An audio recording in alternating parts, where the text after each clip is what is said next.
can call me Lisa. You say, hi Lisa, welcome to the show. Blah, blah, blah, blah. You know, it's the starting, so just start with something like that. Ready? Okay, I'm going to introduce myself. I'm not going to tell my age.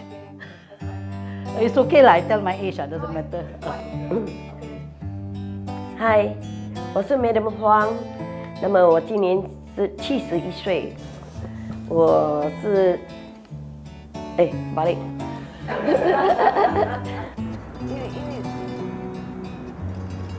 It was a below-average day for most of Singapore.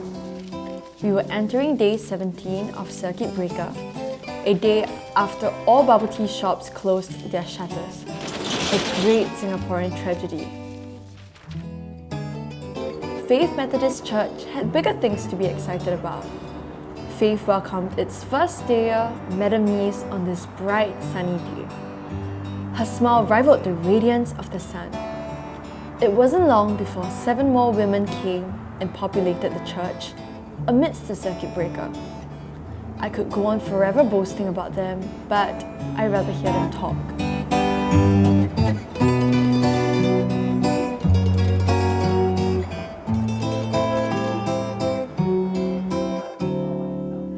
Okay, I'm Mies, and I'm 69 years old, and I'm a housewife.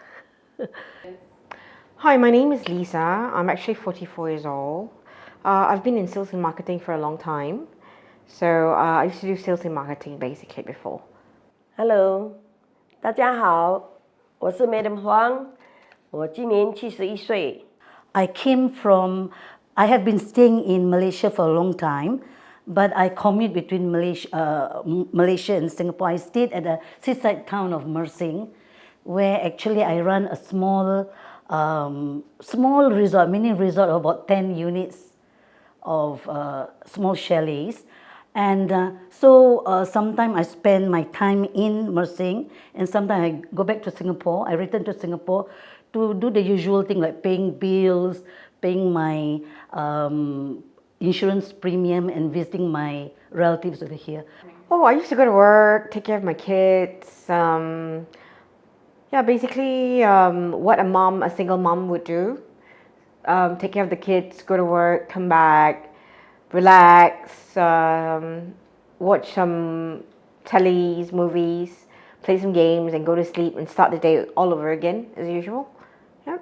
我之前在 before that 几年前我是还有做工，后来我没有做工了，我就想说移去马来西亚，因为小时候我是住在马来西亚，那么我觉得那边的生活比较平静，也比较节省，经济上我们可以省一点啊，所以我就想移民过去那边，只是不能够，因为不能够移民，没有办法，临时就住在那边，也是在我小时候的kampung。 The reason why I came to, the reason why I ended up here is I'm supposed to go back to Singapore because I have a certain restriction on my visa. So I have to make return trips to Singapore, you know. But then I knew that when I come back, that I will be in quarantine for about 14 days. I was prepared for it. 刚好现在这一次有就是 COVID-21 呢，那我们没有办法，我居留那边是不能够超过30天，在马来西亚。偶尔之前呢，我就进出的盖印，那么这个时候我就以为说30天，可能他们还不到30天就可以给我们回，因为那边已经在戒严嘛。那后来哪里知道不能够，他们又在 extend， 所以我就赶出来新加坡。I basically sought help because I was staying in a hostel for a while, for about 5 months. I'm waiting for actually the government to actually get me a HDB flat, but since I'm not properly divorced yet, so I couldn't get a HDB flat rented from the government. 在出来新加坡的时候，我们的新加坡政府也是很好，叫我们隔离，把我们带到 hotel， 就是旅店那边去2个礼拜。And when when we were in the hotel, it was a luxurious hotel. Things went very smoothly, but after just 3 days before we were supposed to be released from quarantine, there was a form which we have to fill. And one of the items they asked is, where are you going to be after you leave the quarantine area? So I was thinking I wanted to go to a budget hotel. So I told them, but then it seems that because I couldn't go back I have a flat in Singapore, I couldn't go back to the flat because it's being rented out. And their expiry date, the tenants have to move out only on the 31st of May. So in the meantime, while I get my divorce process, my SOS, I mean the social service officer in charge of me, he said that I should, live somewhere else first before I actually, get a new flat. So I reckon the cheapest way to stay in Singapore without any place to stay, right, is to stay in a hostel. You don't have to meet any families or whatsoever. Stay in a hostel for a while. But what happens was when it comes to coronavirus, right? I've been staying in a hostel for more than 5 months, but then again, the coronavirus started tightening up. So basically, the hostels could not take any Singaporeans anymore. So my SOS actually called the MSF. All right, and he actually told me whether I would like to stay in a church. So when I wanted to stay in the hotel, it also not acceptable because it seems there's a ruling which said at that time, because of COVID-19, that no Singapore hotels will accept Singaporean. So I was in a panic. I rang up MSF, and they said they'll help me, and so I ended up here. After 2个礼拜，我很感谢福利部的社工，他们很照顾我们，就是打电话问好我们，安排我们看要去哪里住，刚刚好就安排到我们这个卫理公会这里，我觉得很幸运，也很感谢。All right, so we have to talk about Lisa, Madam Huang, and Madam Niece. So when they first came, right, what were your impressions of them? Desiree had a strong first impression of Lisa, so why not you share? Actually, when I first met Lisa, I was mid-conversation with one of the other women in the shelter, and I remember Lisa just kind of waltzed in with the handbag in her hand, the iconic thing that she does. Yeah, I think she really just exuded this kind of confident aura around her. I really couldn't tell that she was one of the women in the shelter. Actually, I thought she was one of the volunteers. Yeah, and I think she just had this really loud laughter. Yeah, that was really nice. But I guess my impression of her really changed over time, when I got to know her better. So your first impression of her was pretty bad? Not bad, just inaccurate. Yeah. Joyce, how about you? What was your first impression of? I think I felt, when I spoke with her, I felt that she knew what she wanted, she knew what she needed. Yeah. And she just really wanted to take care of her kids. Yeah. So that was her priority. Yeah. Yeah, for sure. Yeah. Madam Huang. Madam Huang. Oh, Joanne. Yeah, you had a special relationship with Madam Huang. Yeah, so she called me her 我的儿子. Yeah, so I've helped her with her online applications for grants and subsidies and stuff. And she has been going out to buy food quite often. Actually, almost every day lah. She'll just go out to buy food, and she'll always come back with extra kopi in her hand, and she'll always give me the kopi. Maybe because I'm her 儿子. Yeah, I think we all remember that, right? Madam Huang's generosity was really quite outstanding. She always bring this other woman from the shelter out to buy food because she knew where all the good food places was. Yeah, and she really didn't hesitate to buy extra of the fruit, the food, or whatever. And there was always just extra food that she brought back for all of us. Yeah. Yeah, there was always leftover food at the pantry, the side of the table. Yeah. Madam Niece. Yes.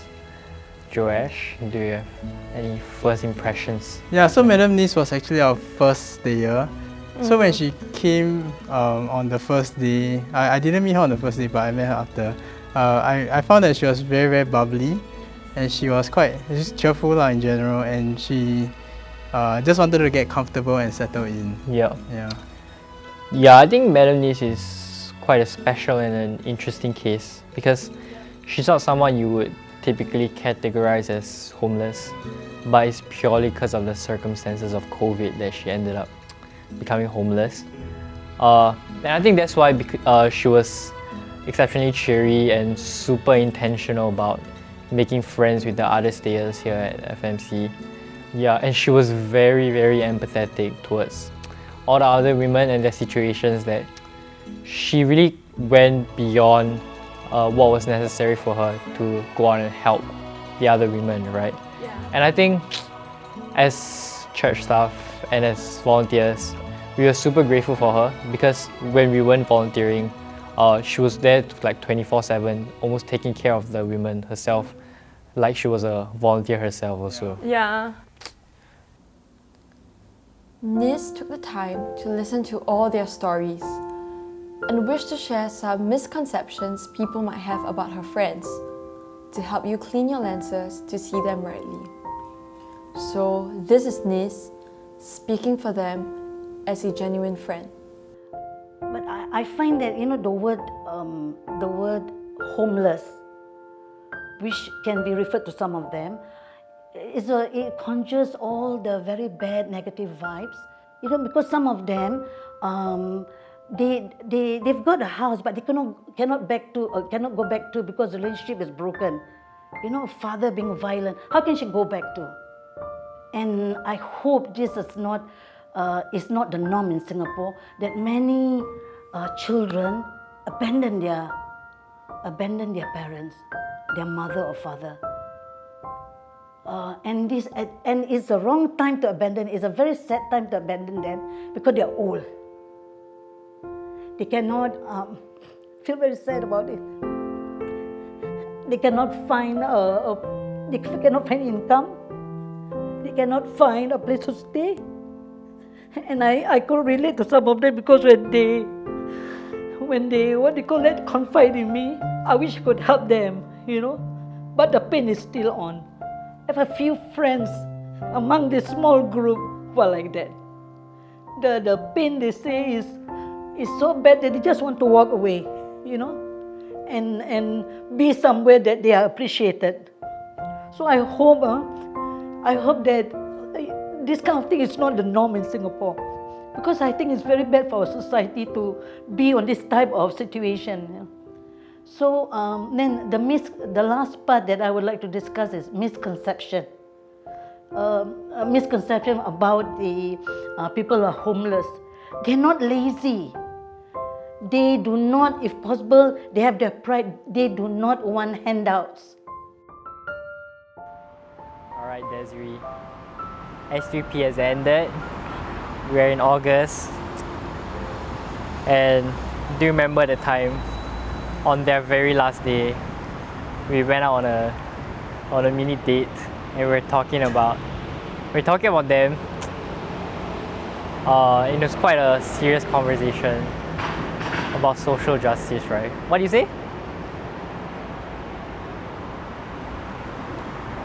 I think I was talking about how with COVID, we've been discussing quite a lot about social justice within our friendship circles as well, and how as an idea it seems pretty okay, we get it, we get what social justice is, how we can apply it, and how we should go about it. But I think having that first-hand experience and having to have matched them with actual faces, with these stories that they so lovingly shared with us, was a bit difficult, if I'm honest, right? Our first moments, I remember, was if we were not careful, we would have just left it as heaviness and a lot of hopelessness, right? We're talking about there's actually so much more that we wish we could do, and how much we're not doing, and that was really difficult. Yeah. But we talked about how we have to flip that discouragement to being encouraged instead, right? Yeah, and I think that was the most encouraging thing. Like knowing that heaviness isn't from God when we do His work as well, and thinking about how like even within like the 8 women, what the church was able to do for them, like in that capacity that we had, like seeing how that made an impact on them just made me wonder like there's actually so much that we can do and so much that God yearns for us to like partner with Him to do, right? Yeah, but it's like, do we do it? And I think, but that question in itself isn't like hopeless. It's like hopeful. It's like, so where do we go from here? How do we reallocate our resources to better look out for these people? Yeah, and it's like a very profound like change in And like perspective. the discouragement comes from just looking at circumstances and looking at things from the macro.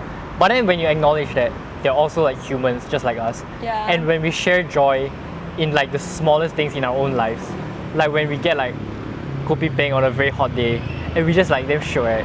And like that's our joy, and just knowing that they can share the same small joys in the world, and it's totally within our capacity to like just share that small kind of joys in our own ways to them, was kind of super helpful. And I'm talking specifically about, you know, Madam Nis told us that she never had a proper birthday celebration before. Yeah, and then she said the celebration at church was the first time that there was a proper celebration. Love transcended the physical constraints of circuit breaker and COVID-19. Auntie Lily cooked a feast for all the beautiful women. Rachel bought an awfully chocolate cake for Nis, and MSF gifted them a giant hamper. Nis thanked us at Faith for giving her something to learn about the homeless situation in Singapore. My prayer then for you watching this documentary is for you to love the people here. My prayer for you is for you to fall in love with the least, the last, and the lost, just like Nis did.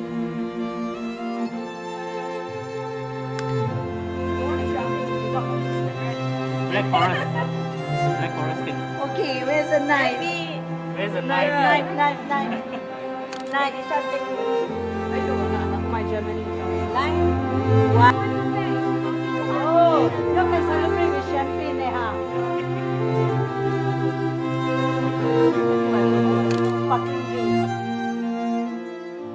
As Jongmin and I have learned, God is not a sympathizer, but an empathizer. And an empathizer loves.